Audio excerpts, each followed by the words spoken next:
I'm really glad we finally get to do this podcast episode because we've been working with each other for so long. Um, I just find you like to be so interesting. You have such a unique background, and I really respect your viewpoints on almost everything. Thank Um, you. Well, I could say the same, but you're like a like, unicorn because you do everything. You're like strategist, you code, you design, you draw, you you know. I think you're talking about me, but it could easily be said all the same about you because you're some people say, "Oh, that person's a jack of all trades." You're not a jack of all trades. You just have very interesting skill set that you're interested in, which I find also interesting. So yeah, what the we mutual do respect is there. kind of, what's the word? It kind of moves around all those little areas. There's like lots of touch points. Yeah, yeah. Well, I'm a firm believer of, being interested instead of interesting. Hmm. So I follow that. There's this saying my mom taught me: what makes someone interesting are the things they're interested in. If they only want to talk about themselves, they're a bore. But the Mhm. places they've been, the things they've done, the food they like, the people they've met, all of those things, when they talk about them, it's what makes them interesting because they're showing a connection to things other than themselves. Yeah, yeah, absolutely. I could see that actually. Um, yeah, I was thinking about like what we can just talk about and just think that there's so many overlapping passions that it'd be interesting to get into it. I want to start with first getting into your background, and if you could just share your background because you you definitely have worked at some prestigious firms, and I know that there's a story behind that, and even before that. But I'd love to just have you share that, please. Yeah.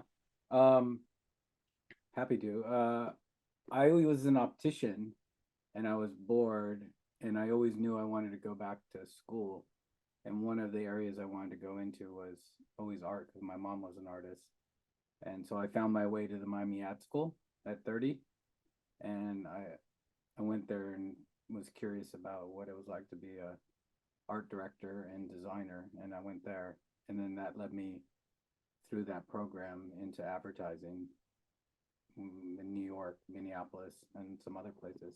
But I was lucky enough to start at a place called One and All after 9/11. Mike Lescarbo, he had a great shop, and him and a great designer named Craig Duffney were kind enough to bring me on and let me get going there. And the funny thing is, when I started working there, you know how people say like honesty is the best policy?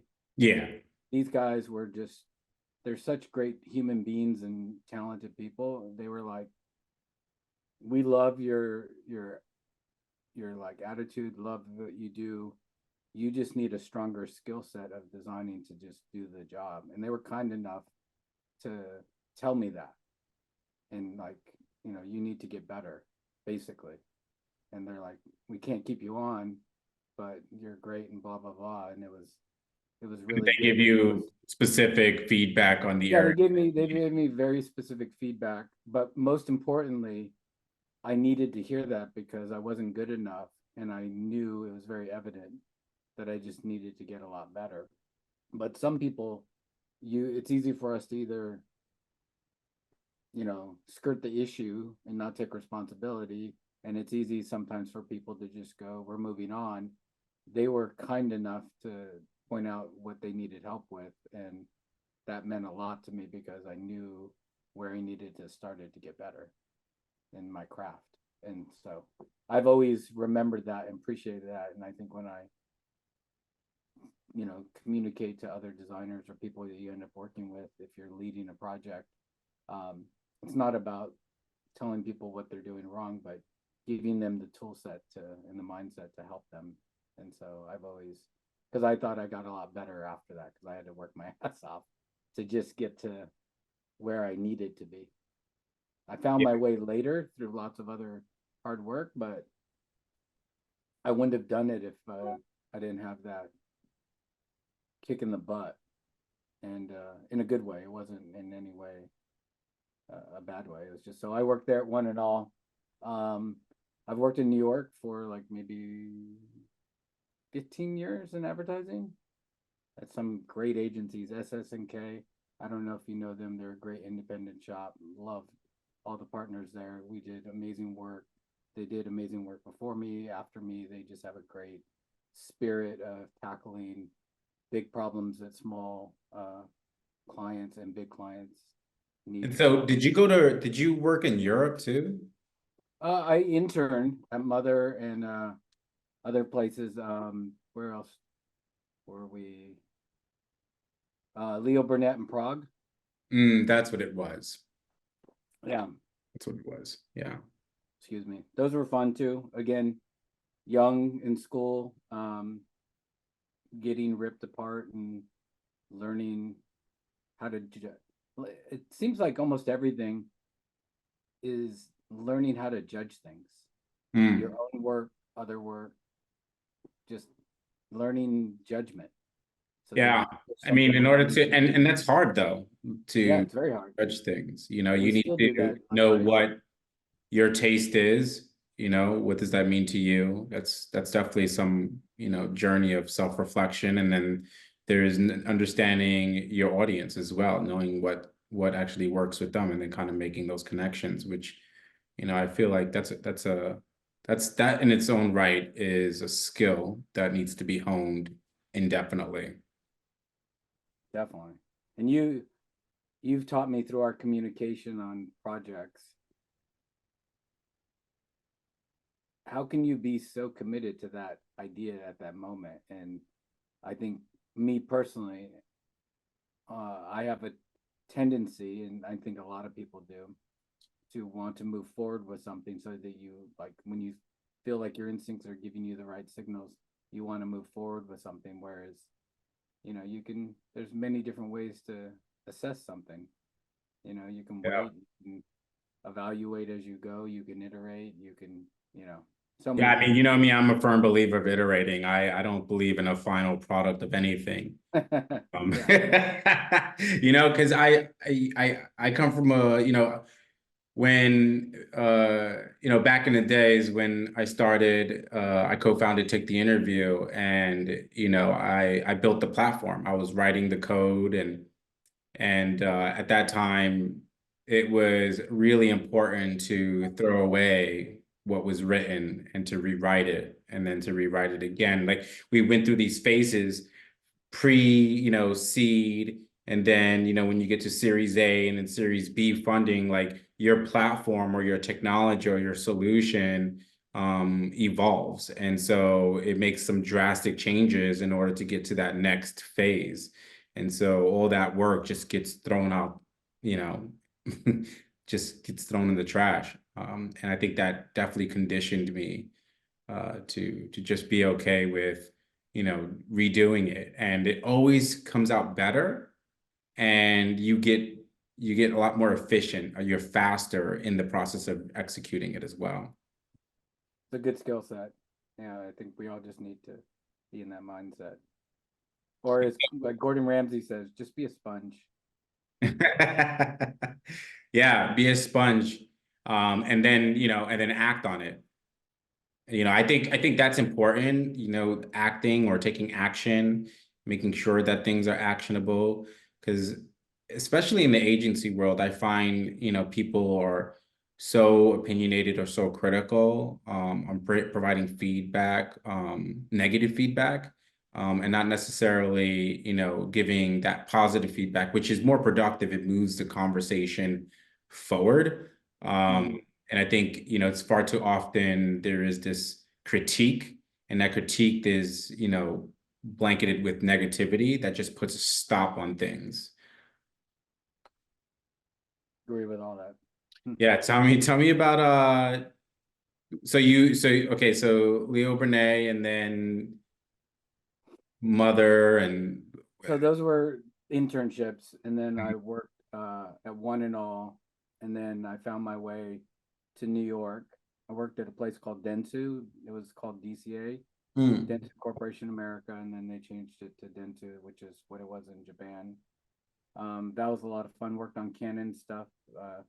It was interesting to have worked on that work because I got to see the evolution of a digital compact camera and watch that industry die with the iPhone. Hey, And Ramen. hey, Ramen. Oop, I'm over there. Where am I? Ramen. Now I'm gonna run. he's hiding right behind you. Yeah. So And then went to SS&K, which was a great group of people, which I was talking about earlier. Just loved all of my time there. I think everyone has their agencies that they loved working at, and a lot of it usually has to do with just an amazing group of people you get to be around. And that agency at the time that I was there were just so many people that I loved being around and learned all the time in terms of the partners, the creative director Marty Cook, to all the creatives and all the account people and strategists. It was just a fun place to be, in my opinion. And I think most people that were there that have gone through there have felt the same way. and Um, yeah, and then at what point did you go to Saatchi and Saatchi? that was in 2017. Oh, okay. Yeah, I was there before the pandemic, up until the pandemic, and then um, yeah, I worked there from 17 to 20, which was pretty awesome. That was another fun place. Um, Big. That was different going from like an agency. Well, I was freelancing a lot in between then, uh, but Saatchi was a pretty big agency, a couple hundred people. Yeah, yeah, yeah. We've heard That of was it. fun. That was where we got to pitch and win ASA and work on that, and that was the majority of the work I did there, which was a lot of fun. Mm, mm. Nice. And so, just I want to get into some of your viewpoints on design principles and, how are they applied today versus, you know, how how people applied it, years ago, and if there's a difference. And do you have any strong opinions about today's approach when executing design? I do. Funny enough. I'm old enough where I was inspired by the designers like Saul Bass and Paul Rand, and like they did product, they did logos, and they did movie posters, and they did all these things. But one thing that I find that is so common that I've always admired in design is to emotionally feel something Mm. when you look at these things, and they're just it's a special connection. And I think with product design and app design, it isn't that it's cold, it's so structured that you need to work. I find you need to work on top of that to get to something that is emotional, that a human being connects with, not just logic. I think today, with all the great tools that we have as designers, people make things that are super clean and they make it so they're very efficient and logical, but there is that little bit of unexpectedness that you need to find magic in. I think that is so important to having a human being connect with And something. rarely do clients and teams invest their time in that these days. Yeah, I think it's super important. The I think, time where like the favorite awards website first came out, mhm, um, there were a lot of beautiful microsites and interactive, websites that did really well expressing, emotion or connecting with the audience, because there was always back then we didn't call it an Easter egg. That was still in the game world. We just called mhm. it, just interactivity, just being fun and playful and unexpected. And those days are over. I mean, people don't even create their own personal portfolio in any unique way. They just use, a basic framework or essentially, a Squarespace to Yeah, just show their work. And I think a lot of that has to do with this obsession of behavioral science and knowing that there are design patterns that work and that those tricks tap into the user's subconscious to get them to click on something, to get them But to the that two end together goal. could work together. You don't have to, you like everything that you just articulated should happen and can happen. But what I articulated before that doesn't mean if you do that, they can't live together. Yeah, it just takes a long time to. So Figure out. I'm just thinking about the time it takes to, sell an idea. A lot of people are really focused on that performance results and they want to find the quickest way to get to that end path. And they always think with how scalable is that work going to be after it's done. Before, like 10 years ago, that work was dead. Like once after 3 or 4 months or 6 months after releasing, it was outdated. It was never touched again. Spaghetti code or work was just like, forgotten. These days, people are thinking with, well, how does this last forever? And how do I build on top of it? And that forces everyone to think of these design patterns and to think about the mechanics of it and less of the experience itself. And I think that we need to get back to like finding that balance. Well, depends on what the project is, but I find obviously if you're a bigger brand, you don't necessarily need to do all of those things. Like maybe you can and should within certain projects, but you don't need to do that for your brand. Like whether you're MoMA, Delta Airlines, or a big brand, unless you're doing a big change. But everyone else that is a challenger brand, I think those things are unbelievably essential because Can you elaborate on what a challenger brand is? challenger brand is like being third or lower in the category. So if you're an airline and it's a young airline that's challenging the incumbents of in that business space, or you're, like I wouldn't say like a boutique hotel is a challenger brand. Maybe they are within boutique hotels, Yeah. uh, but just someone that has a brand that has challenges to overcome because the main players Because they're are number two or dominating the number market. three, four. Right. What's that? Because they're like in second place, third place, or Yeah, you just more in third because you have to do more than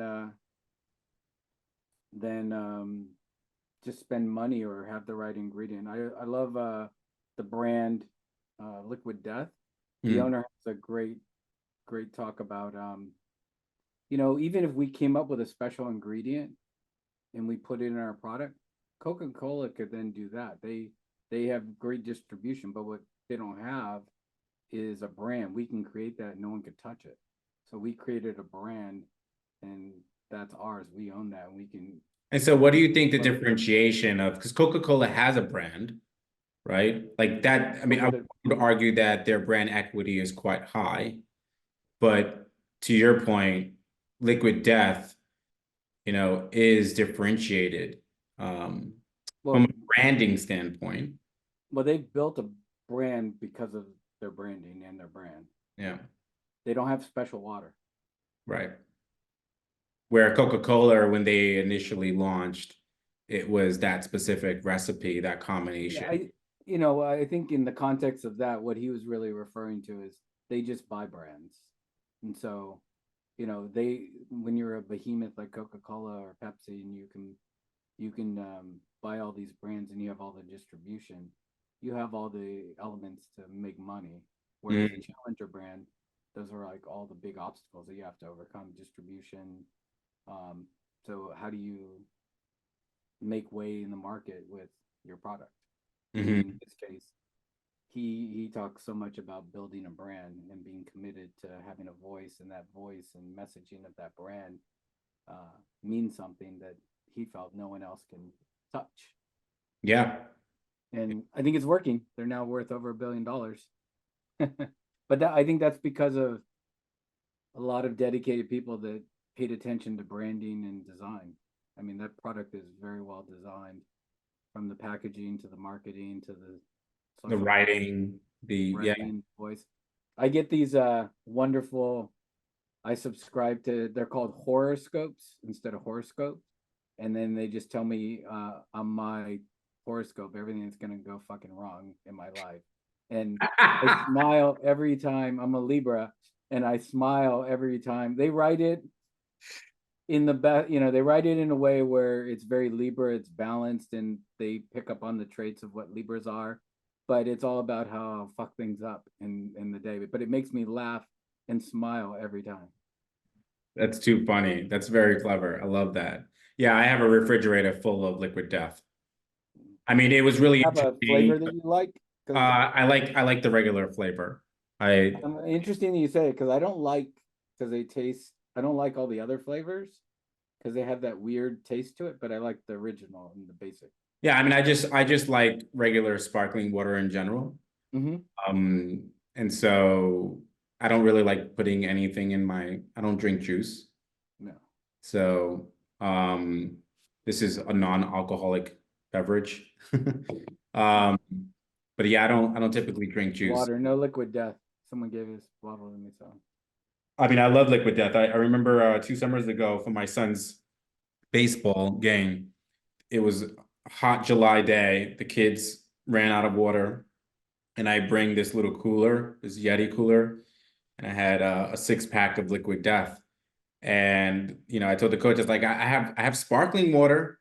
And he was like, okay, great. And and we're in North Bergen County, we're not in the hood. And these parents are like, this looks like beer. And then the kids were like, this is so cool. And they just loved it so much. And now, like, last summer, I noticed many people have liquid death now. It's it's really more fun. common. It's just, but Maybe I. it gives you that edge. It gives you that excitement. I think they do really well with, making you feel a certain way. Yeah, I think part of the inspiration of that idea, if I'm not mistaken, was the guys wanted to drink water. They were at a concert and they saw a heavy metal band and they wanted to drink water, but they put their water That's right. in a beer can, so That's it looked right. like they were drinking beer, but they were drinking water. That's right. No, actually, I think the story behind that was that it was Red Bull. Red Bull was, and people just got tired of drinking Red Bull, so they would just Wanted to drink water. yeah, they would put water in the Red Bull. I think that might be true.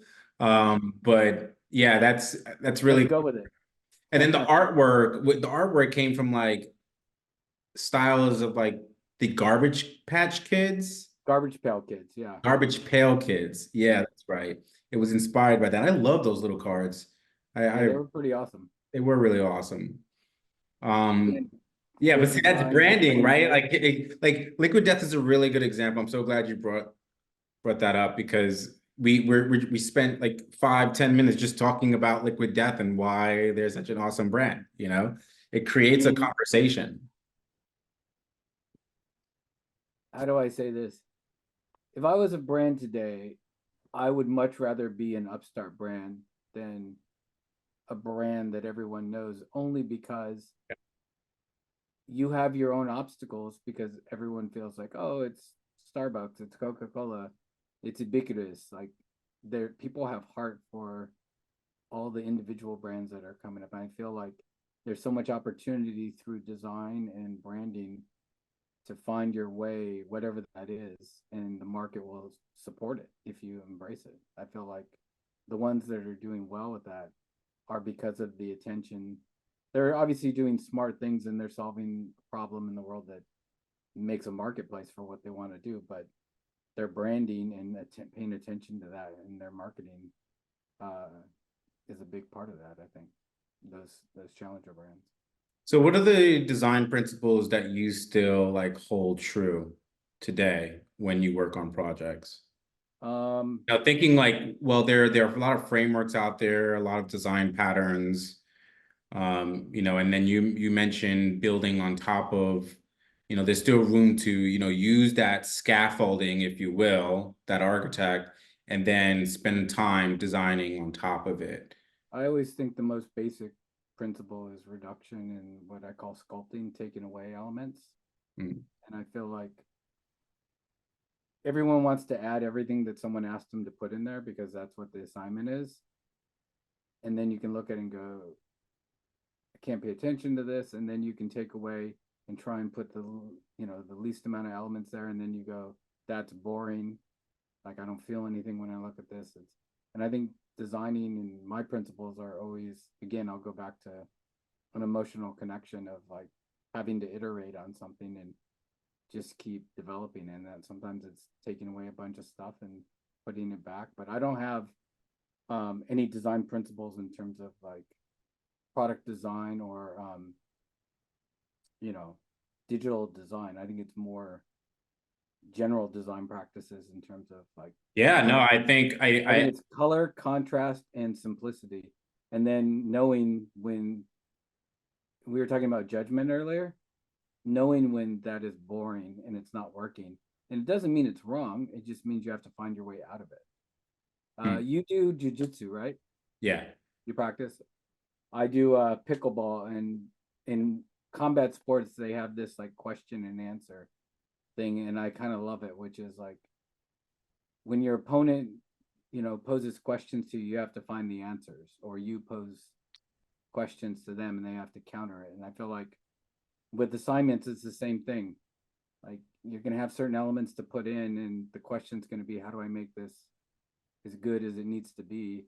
And you have to figure it out. And I think having simple principles like contrast, color, simplicity, and then knowing how to evolve something rather than just expect it to be good because you put it on a Figma file. Yeah, no, I absolutely. I mean, I can definitely, jujitsu is definitely an art. And I could definitely see that, you never really could predict the outcomes. You have to respond to the actions. And Mm. so, and you have to be dynamic enough to, and in present, that moment, you have to be in present to really be aware of, how to counter, Yeah, act I movements. that's another reason I love working in groups.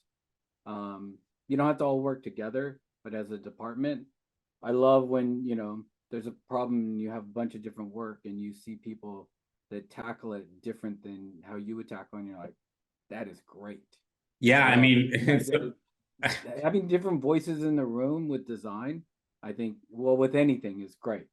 And I think that is like, I always find that special because, you'll sit there and go, you know what? I don't know. I'm not getting this. I'm not cracking it. It's not there. And then you look at someone and they have the answer. yeah, And I sometimes you have the answer, but I just love that people, find inspiration from different ways and their experiences tackle it differently and solve great problems. which is why I'm a firm believer in promoting and facilitating, human-centered design because it asks for diversity. It asks for different skill sets. Human-centered design, I think, is a principle. Those are principles that I follow, or the principles in human-centered design are principles that I like to follow. I hold close to myself, especially as, in my past as a product designer, and currently as an experience officer. I really, think about people first. It's always the human. There was a time where in software development, people were so infatuated with those technology and essentially the the methods to execute and not really Mm. thinking about or considering the humans that are getting that It's funny experience. you say that, but because I think the world is going to evolve and the world is going to change, but that is going to stay the same. And Always. Yeah. I'll give you an example of my opinion is AI, all this technology, there's going to be a lot of things, but a lot of it comes down to the humans that are creating the prompts that know what to do with the technology. It just won't do it on its own. Yeah. Yeah. I mean, it's the human aspect.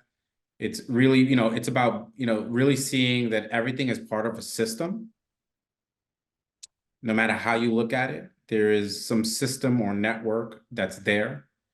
And then there are the relations between each of those areas or points within that system that should be evaluated, those connections, you know. Yeah, and then there's the cause and effect, wherever there is an action, there is a reaction. And then, so I think just evaluating those areas and following those principles as a creative person, um, really can help guide you into trying to solve the right problem. And then when you start taking like the design thinking aspect, or the facilitating of a collaboration, solving a challenge, it gets really interesting when you practice these methods, because you can have everyone demonstrate their ideas, whether it's sketching, whether it's verbal, whether it's storytelling. And then the process of taking all that information and then like whittling it down to something that everyone can agree with. Like that's what gets me really excited. I get to you. I mean, that you've experienced it. I've been in your workshops Yeah. Yeah. more than Crazy Eights. Yeah, yeah. Yeah, and so just on the personal side, how do you like I know that you first of all, I mean, we're wearing pizza and taco hats for a reason, which you bought me this hat. What I was it? made it for you. Yeah, that's what I meant. Sorry, you made it for me. Thank you. So it's a rarity. It's a one piece type of I know item. how much you like pizza, so Yeah, I do. I just do. I mean, like tacos. for people that don't know, I'm very much infatuated with making pizza. We Uh, got to get you into making your own dough. I do make my own dough. You do make your dough? I Oh, make my nice, own dough. I make my own sauce. nice. Yeah, I'm, Perfect. that's the beauty of making pizza. I can't believe you didn't even think, did you think I was buying dough? Maybe you did once, I and then I did at saw the you. beginning when I was really getting, into the swing of it. But, I have to tell you, after like the 10th pizza, I was like, something else, this is not working. And it's not what I want. And then I started getting into making my own dough, which Mhm. was a game changer. I mean, my pizza came out so differently. And the sauce too. I mean, I would argue that, Maria, my wife, we call it the Tony Maria Pizzeria. And it's funny because this Saturday I'm celebrating my birthday, Oh, and congrats. thank you. And we're having a pizza party. So we're inviting friends and family, and we're essentially going to be making personal pies for everyone. And it's really awesome because it's collaborative. Last time I did it, my friends, partaked into the whole thing, and they were collaborating, making pizza with me, and it's so much fun. And I think the reason why I love making pizza so much, other than it's delicious. I mean, I'm a pizza lover. Yeah. I got a pizza tattoo right here. I love it so much because I think I care, the quality is important to me. Craftsmanship is important to me. I get a lot of satisfaction, yeah, in And using it's really hard in the craft area because so you have hard. yeast, water, salt, and flour, and heat. Like, And you could and really mess it up. yeah, but Trust it me, I takes you know. have to takes a lot to make it good. It's not it just you don't just throw it in a blender and then drink it. Yeah, and the interesting thing is you and I have so much in common. Like we like to surf, we like food, we just we both love working out. Um, why I just why don't ta- lift weights like why you. tacos and not pizza? Huh? Why tacos? Why tacos? I had a For the Mexican same grandmother. reason. Yeah, I had a Mexican grandmother that when I was a kid would make homemade tortillas for every meal. So we stayed with them when I was younger for a short period of time, I was introduced to tortillas and I fell in love with tortillas. But I didn't have them as tacos. I just had corn tortillas. I love the smell. I always say that tortillas are the way that Italians think of pasta. Like the sauce doesn't matter unless you have the right like pasta. And I think tortillas are the same way for tacos. If you have Mm, great tortillas, then you can have great tacos. mm. So I fell in love with that, and then I just fell in love with tacos. It's the perfect meal. You can I eat them every day almost. Yeah, it's interesting because I'm so glad you said that. I never heard anyone to say that before. I am very particular about my tacos because of the tortilla. Yeah, It's it's all. it's got to be a good. There's nothing worse than when you get a terrible. You just don't want to eat it. Yeah, Like maybe you'll take a fork and pick at it afterwards, but it's like it's not the very same. disappointing. Right, right. You want to just take it and like Yeah, flour tortillas, corn tortillas. I mean, I prefer corn, but I like flour too. next time you come to New York, we got to go to a taco place. I know just last week you were out here and we had Yeah, pizza, but we'll there's one in Greenpoint. oh great. Taqueria Ramirez is pretty special. Everyone, not everyone, a lot of people say tacos in New York suck. I disagree, but that place is really good. And Los Tacos in on Lafayette, I think, is pretty amazing. Okay. Yeah. Okay. And so Next to the Pinchy Taqueria that's no longer there anymore. Remember you were oh talking yeah, about what that's was the right. name of the taqueria? Yeah. Yeah, I used to go to that taco joint years ago. Years ago.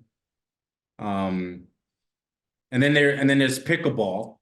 Yes. You've been My getting into niece. pickleball. Did you start pickleball a year ago? No, like September. Okay. Yeah. Um, How did you get into it? I got into it because I saw people at my club playing, and I was like, I want to try that. And so I tried it, and I was like, and I couldn't keep up. And I was running around, and I was like, and then, uh, and then I wanted to lose weight, and so I got into I'm just gonna run, like I'm gonna Hmm. run everywhere and get every ball, and I was into it, and that didn't make it. To me, it was my mindset of like I'm losing weight, I'm exercising, I'm gonna be healthy, and then I found out that they play doubles. It's called open play on certain days, so I was like, oh, I'll go do that, and it's social, and you play four people instead of two people, and it's like I grew up playing ping pong and love ping pong. Yeah, I There's grew up playing handball in Brooklyn. yeah, And so when I think it was like 3 weeks ago, maybe, my friend Willie, he plays pickleball a lot. hmm, And a bunch of my friends actually play with him. And I haven't been out there. Actually, Maria go. once went with him and played pickleball. And so for his birthday, he had a pickleball party, and I Nice. brought kids, and my kids were killing it. Oh man, they were just doing so well. And I was like, man, this is exciting. This is a lot of fun. I could definitely see myself. I mean, I have way too many hobbies, but if I didn't have as many, I would definitely pick up pickleball, especially out here in North Bergen County. There are quite a few pickleball courts now. So they're everywhere, I think. So how would you start like how would you tie like I guess not how would you tie it into, but how does that stuff correlate to, some of the goals that you have professionally and personally? Well, I think for me, a healthy body is a reflection of a healthy mind.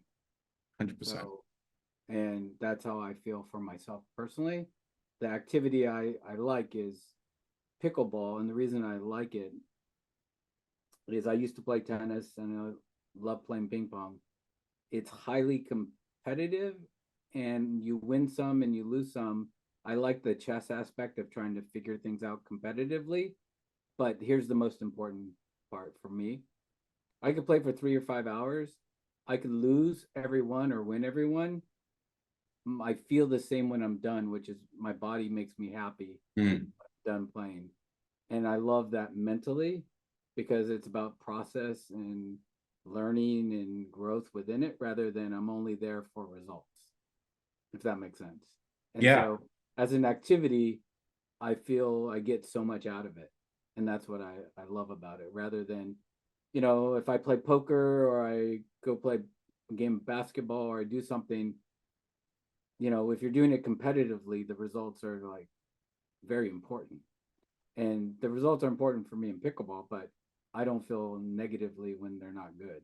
I feel like I had a I had a great 3 hours of working out that's amazing. So how do you draw inspiration from tacos when approaching design challenges? And How does this Yeah, in yeah. your Tacos is a good one for that because I think creativity, and I'll get to it quickly. I think creativity isn't about doing something that's never been done before. It's taking something that everyone knows and showing it to you in a new way. That's to me like everyone's That's what eating I think tomatoes. of innovation. Yeah, everyone's eating tomatoes. Like we all know it, but how you grow them can be how good they are.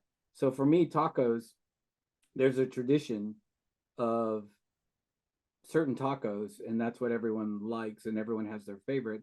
And then there's new ones, and I love the creating for me the balance of the classics and finding new ways to do things that work. And I find that when I'm making tacos, but when I'm eating tacos, I can crush the same tacos all the time. I could eat it. I don't need variety when it comes to eating because that's about the flavor. But making them and the inspiration I find from making tacos creatively is always the balance of doing things that work that are tried and true and then being a little bit different and mixing it up. And there's like an interesting balance, and sometimes it doesn't work. Sometimes you can mess up how to make something that's a classic, and sometimes you can do something that tastes delicious as a new thing, but people don't like it. And I think to me it's just fun trying to figure those things out and iterate with tacos. It's my canvas, I guess. Yeah, 100%. I could see that. Do you And do how that with pizza, or are you just like a margarita is the way to go, or pepperoni, or Yeah, I am yeah, what? I it's just funny that you're asking me that. I like pepperoni pizza Yeah. and I What's not strive to like? hard to huh? I said, what's not to like? I strive really hard to always make it better or it just has to always taste better. I'm always chasing a specific taste. I like my sauce salty. I like it spicy. I like it basil-y. I like it garlicky. Isn't that interesting? You're gonna throw a taco party, but maybe other people, or sorry, a pizza party for your birthday, but not everyone has the same profile you have. 100%, which is why I'm gonna make the sauce. I'm gonna make my sauce and everyone You're has gonna to. have your sauce, and No, no, other no, no. people. I'm gonna make my sauce and everyone has to have my sauce because there's no Okay. better sauce. However, they can have two different type of dough. They can have the Napoleon type style, which is aging for 3 days, or Mm-hmm. they can get, the 24-hour dough that I make. And separate from that, we're gonna have ingredients. We're gonna have peppers, onions, pineapples. You can make it however you want. Um, we're mozzarella fresh, basil fresh, or you can have it dried. I mean, Do you say you have pizza at least once a week? yeah, we Wednesdays. Today we're Okay. supposed to have pizza, but we're gonna have pizza Yeah, Sunday. So gotcha. yeah, yeah. Every week we eat Do you pizza. ever dabble in making like calzones? Yes, yes, and it's really fun. We have an awesome wood pizza oven. And so we try quite a few things. For me, I just love trying to improve the process of pizza making every single time. And I think through that, it tends to taste better when it's Nice. more dialed in. And for me, that's very therapeutic. I actually have a huge passion for motorcycles. And I love taking it apart, putting it back together. And the bike feels differently every single time. I'm always into the optimization of things. And so like for me, I don't mind repeating the process every single time at a high level, but the nuances change every single time. And I enjoy that process. I'm less interested in the outcomes. I'm more infatuated with the Do you process. worry like how am I gonna get this thing to run again? Uh, Taking apart and putting back together. yeah, I Like do I listen to every you single time. But I that listened to that you say that and I'm anxiety like, gets I could me never do excited, that. huh? I listened to you say that and I was like, I can never do that. Like Yeah, I just love it. Just every screw, every bolt, greasing every single one, just seeing it in pieces and the process of putting it knowing back you're going to put it back together, and together. even the anxiety of like, oh man, I may have, and let me tell you, the process of like working on my motorcycle, I break parts.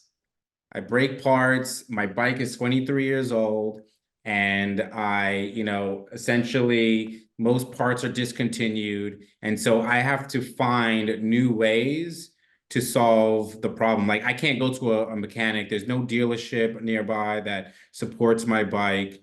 And Mm. so it's just me and the motorcycle. And then I have to test it.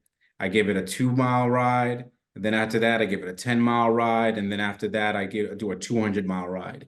And that's when I'm like, okay, awesome. So, I think that's the engineer in me. Like software engineering, I did that for so long.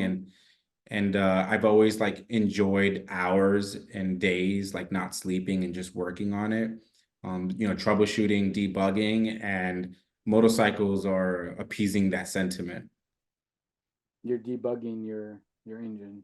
That's essentially what I'm doing. I'm constantly troubleshooting, and I think that for me that's very therapeutic, and also drives me insane because I spend days, searching for parts and imagining how to fix it, and it's interesting because it's usually the most practical solution, and it's like staring me right in my face, and I have to just step away to to just get that space, and when I come back, it's like, oh, I have the fuel off. That's the reason why it doesn't turn on. It's it's But it's you have to have some, like, when I listen to you talk about this stuff, you have to have some understanding of how it works to it's know how to systems. take It's it just a apart and put it system. again. I'm So it's just a system, and it goes back to like my viewpoint on, integrative thinking is very much something I've studied, and it's not one or the other. It's the two that's combined. System thinking. It's the correlation of components and ideas. Design thinking is very so like just thinking. I think in systems. And a motorcycle it's easy to because compartmentalize. it has its system. Yeah, and from a very young age, when I was like 14 years old, I was given an HTML book, and I've studied a lot of technical books, like the Gang of Four Design Patterns. That's a software engineering book. It's how to structure and design and architect, applications and technological systems, digital systems. And so I think, many years of just studying that stuff, a motorcycle is easy. Yeah. Yeah, because I all of that was self-taught. And so I was very much like I lived it. I was breathing it. Um, Nice. yeah, yeah. And so I wanted to know like how do you integrate your creative mindset into your game strategy? Because I know you're really good at poker. You love to compete in that. And What you do you have mean with like pickleball. pickleball? Yeah, yeah. Yeah. So I train a lot, and I believe that you can't just show up and be good. Like you have to train. So I practice a lot to bring to my games, but creatively, what I my skill set is I solve problems a little differently. And I have a thing in poker that I found in pickleball, and I was like, I didn't find it. I heard someone talk about it, and I was like, I can get that. And that is pattern recognition. And pattern recognition in pickleball is similar in poker, which is if you do something, people react a certain way. And so when you pick up on where the pattern in pickleball, if you do things, people are going to do a counter to it. And then the ball always goes to where it's going to go. And so I try and get better at understanding patterns so that I can anticipate where the ball is going to be so I could be there to crush it.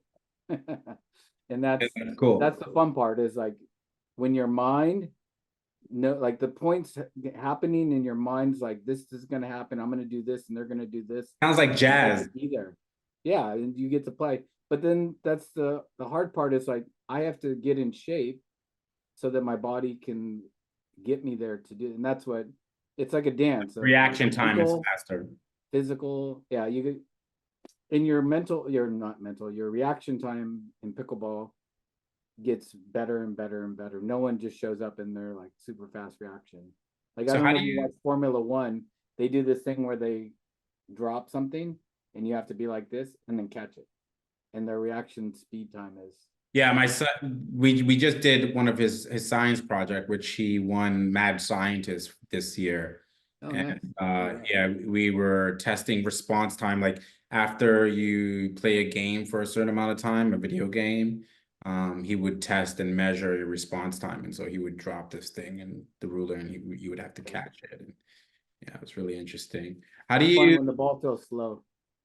yeah, how do you stay curious and open to new experiences?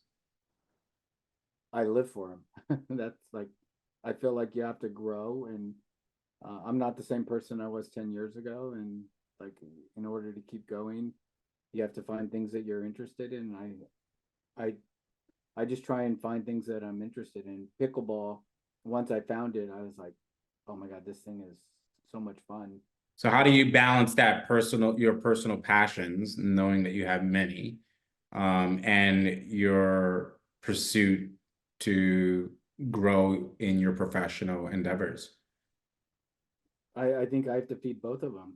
You know, like right now, professionally, I feel like the world is moving towards how is AI going to be part of our lives professionally and personally. And so I'm taking courses on generative AI at the moment. And I feel like all of those things as human beings, I and we have to make time for them. Mm. No one's gonna, no employer, it's not the employer's job to go, okay, I'm gonna give you X amount of hours a week to study. I feel like as a human being, we have to put the effort into So what into rituals or practices do you employ to maintain that healthy work-life balance? discipline. Discipline. Just I feel like What does discipline mean to you? discipline means to me showing up and being consistent and Mm. not doing things because they feel good, but doing things because I need to do them. And so studying and paying attention to things I want to learn. And I think also discipline means putting in the effort. Steve Jobs has a great saying that I love, which is I'll take someone that's very passionate over someone that's talented. Mm. The reason he said that is because you're always going to have things get hard, but if you're passionate, you'll be determined and stick through it. And to I mean, me, that reson I'm not a big fan of Steve Jobs, but yeah, that resonates with me, because my entire career has been based on my passion. You know, I've competed with people from Ivy League schools and great pedigree, and I was able to always get that project or get that opportunity because you can't deny the energy that I have. And and no so one can take I that will away from you. not sleep until it gets solved. That's your compass, right? 100%. I just wanted to ask you one last question. Can you share a memorable experience or lesson from your journey that illustrates the interconnectedness of design, personal growth, and all of the things that we've discussed? Personal story. Yeah, just a memorable experience or a lesson, through your journey. Give me a second to think about that one. Of course. Last question is always the hardest. Yeah. The only thing I could think of, I helped create a product called chili granola, Oh yeah, that's right. and it's a product that was sold in Whole Foods and a bunch of small batch retailers in terms of like food goods. But worked with a great designer named Matt Farron who designed that, and we solved a problem which I thought was interesting, and mainly he solved it. But what was good about it is thinking through what we were trying to solve and use our design skills, which is one, we're creating a product that didn't exist at the time. So naming, we ended up naming it chili granola rather than a fancy name because we knew no one would know what it was. And then when we did packaging, Um, I wanted a like granola came in a bag, and hot sauce came in a jar, and no one knows what chili granola is. So I thought, like, if you put it in your bag, you're gonna hide it. So we put it in a jar so you could see what it was, and then we created branding that allowed you to read it but still see it. And I feel like that was a fun learning. We took a lot of our design skills to actually make something that worked, that resonated with people, and solved a problem that people loved the branding when we had that product out there. Yeah, yeah. Didn't you sell that business? No, we just stopped it. It's Got funny that category is going crazy now. We're a little ahead of our time. as Hard a to do that and work in advertising at the same time. 100%. And you have a clothing company. Do you want to share that? Not at the moment. We're gonna hold that one off. It's coming along though. Yeah, T-shirt line. yeah, Yeah. that's right. Well, thank you, Happy Peter. to share it on another podcast. Yeah, Love yeah, to. yeah. Absolutely. Absolutely. This was fun. I always enjoyed it. There's so much we can talk about. We just Yeah, we can scratched go the on surface. forever. Yeah, 100%. But as we know, people attention span are really low. So, you know, we'll keep it concise. And but thank you for your time. I really appreciate talking to you. And there were some things I didn't know about you actually that I was able to learn more about. So that was They really like tacos. well, I already know you like tacos. I Um, think it's interesting. You talked about design principles a lot, which is great. If I just wish people had more passions for things out there. I find that people that are doing interesting things all have passions that they're just super passionate about. And those are things that help them grow and learn. Like mine is tacos and pickleball. Yours is systems and building things and pizza. And everyone just needs to find what theirs is, and it's gonna be good. I mean, if you don't have passion for something, then the idea of that I would assume that you don't have a lot of purpose. And I think that there's a prerequisite to, finding what that purpose is for you. There's a lot of judgment on people, which I'm not a fan of. Like, for example, if if a girl likes clothing and she's into fashion and she's all about it, then they're like, oh, all you care about is looks, or you're not, it's very vapid.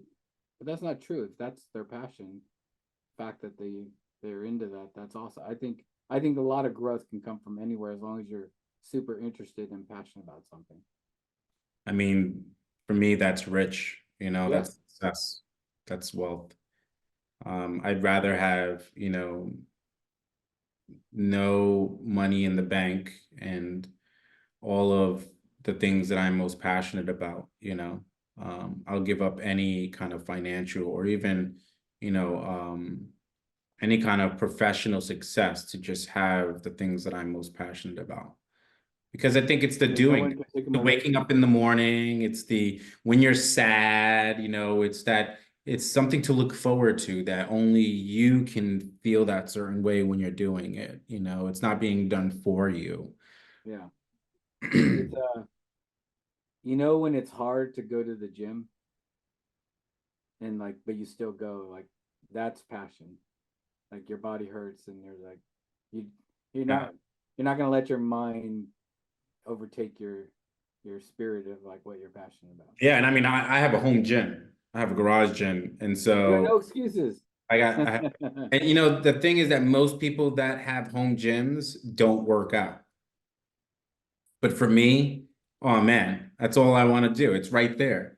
And but again, I love building. I'm a builder. So you built your gym, right? I built my I built my gym. I planned it out. I designed it. I picked every single part. I built all I purchased those things and I put it together myself. And even the programming and what I want to specific my workout is designed based on the type of physical activity I'm going to do for the season. right? If it's spring, I'm probably gonna rock climb or I'm gonna surf, or these days, training to, to ride on my bike for 4 hours, 5 hours at a time. Or if it's winter, it's snowboarding. So I train specifically for that. I mean, to me, it's going through that cycle of like rebuilding a program so that I can do something to my body in a certain way so I can execute a certain way. It's awesome. Yeah. Congrats on the gym. Thanks, dude. Yo, you got to come visit me. Yeah, You could I'll spend get out there again soon. you should spend the night. We'll spend the day together. Cool. Yeah. All right, dude. Well, I'll talk to you tomorrow, actually. Yeah. We'll turn the recording off and then I'll ask you a question.